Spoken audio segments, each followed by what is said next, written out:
First Aid, Step by Step, a beginner's guide to handling emergency injuries. Introduction. First aid is an essential skill that can save lives and reduce the severity of injuries during emergencies. Whether at home, work, or on the street, having the basic knowledge to act appropriately can make a significant difference.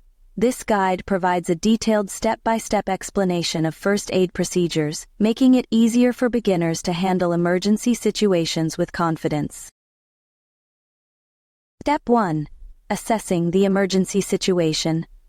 1. Safety first. Before approaching the injured person, ensure that the environment is safe. Stay away from hazards, such as exposed electrical wires, fires, or chemical spills. If there's a danger to your own life, wait for emergency services to secure the area before assisting. 2. Evaluate the condition of the injured person. Check for consciousness. Speak to the person and ask, "Can you hear me?" or "Are you okay?" Gently tap their shoulder if there's no response. Check for breathing. Look for chest movements. If there's no breathing, begin CPR immediately. Check the pulse. If you're trained, feel for a pulse on the neck or wrist. 3.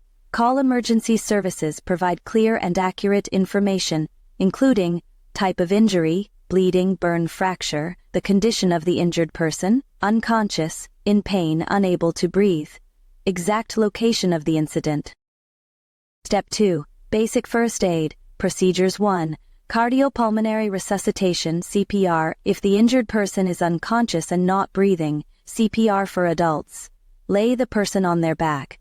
Place your hands on the center of their chest, one hand over the other. Press firmly and quickly at a rate of 1, 0, 0, 1, 2, 0 compressions per minute, with a depth of 2.5 inches. If trained, provide 2 rescue breaths after every 30 compressions.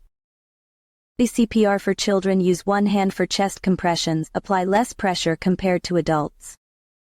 2. Stopping bleeding. Wash your hands if possible to avoid infection. Apply direct pressure to the wound with a clean cloth or sterile dressing. If the blood soaks through, do not remove the cloth. Place another one on top and continue applying pressure. Elevate the injured limb above the heart level if feasible. 3. Treating burns. Cool the burn immediately with cold, not icy water for 10 to 15 minutes. Avoid using ice as it may damage the tissue. Cover the burn with a sterile non-stick dressing. Do not apply butter, oils, or toothpaste to the burn, as these can worsen the injury. 4. Choking. Encourage the person to cough if they can. If they cannot cough or breathe, stand behind them and wrap your arms around their waist. Perform abdominal thrusts, Heimlich maneuver, by pressing your fist inward and upward below the rib cage. 5. Handling fractures. Do not move the injured person if you suspect a broken bone.